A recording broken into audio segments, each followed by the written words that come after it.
Welcome to Odoo Essentials. Now that you've started using Odoo, let's go through the interface. This may seem a little bit complicated at first, but it remains the same through each app, so you'll quickly become familiar with it. After the next demonstration, working with Odoo will seem like child's play. Okay, so let's go ahead and enter our database. Here I am on my main dashboard. Here I will see all of the applications that I have installed.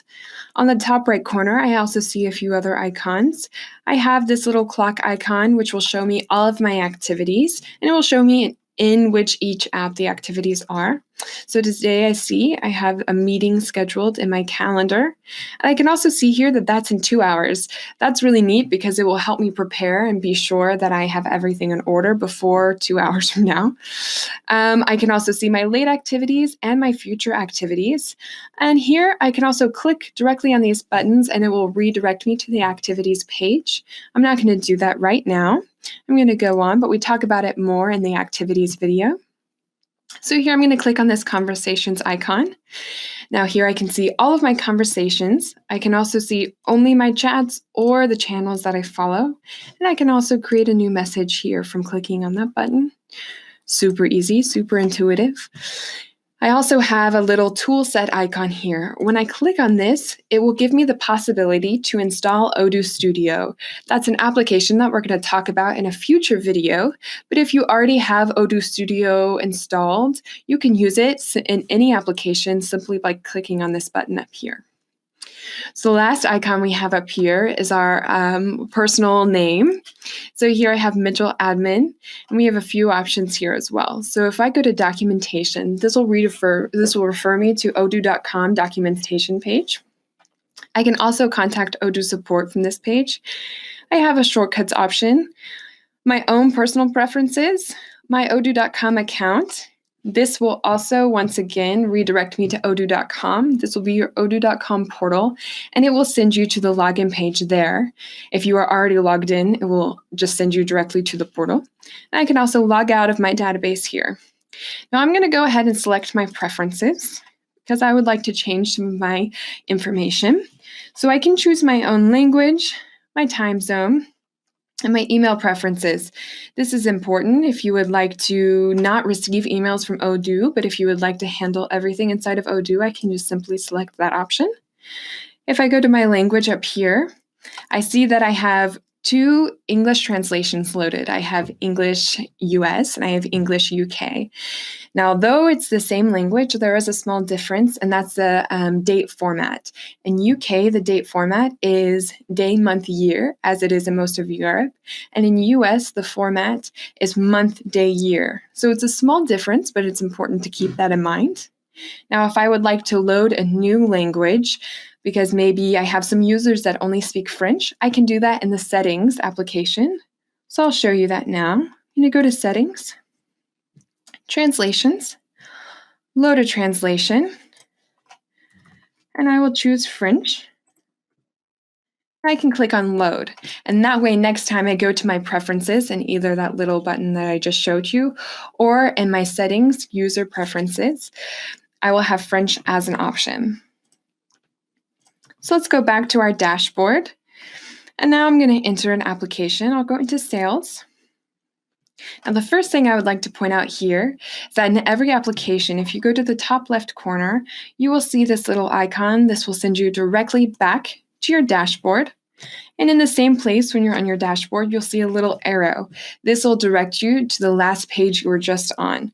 So if you accidentally press this button somehow, or if you just simply need to go back to the last page, this is a super easy shortcut. So I'll click on that, and boom, I'm back in my sales application. Now I would like to select some of my documents. If I go to this top box here, I can select all that are on the page.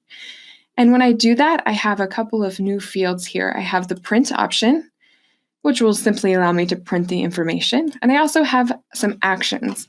Now I can export, I can delete, I can share the information, I can invoice these orders, and I can send a cart recovery email. This last one is important if you have an online shop and you're using e-commerce. Now, if I go to my search bar, I see that I already have this automatic filter, which is my quotations. Now, if I remove this, I will see all quotations rather than just my own.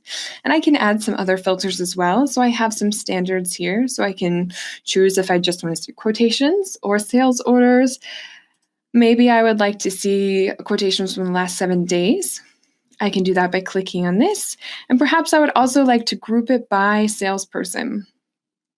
So here I see that only Mitchell Admin has had some sales orders in the last 7 days. So if I remove this, then I see all of the sales orders that we have. And I can also make some filters my new default, or favorites. And I simply do that by going to favorites, and I can save the current search. I can say that it's my default. I can share it with other users, and I can also select a new title. So I will say everyone for this title, and I will save. In this filters option as well, you can add some custom filters. So perhaps you would like to search by abandoned carts or maybe a specific customer. You can add their name and search those documents there. Now, if you don't see this immediately, then you should go to this little search icon here and click on the plus. If you click minus, then it will go away. But I will keep it there for now. So we also have some other views.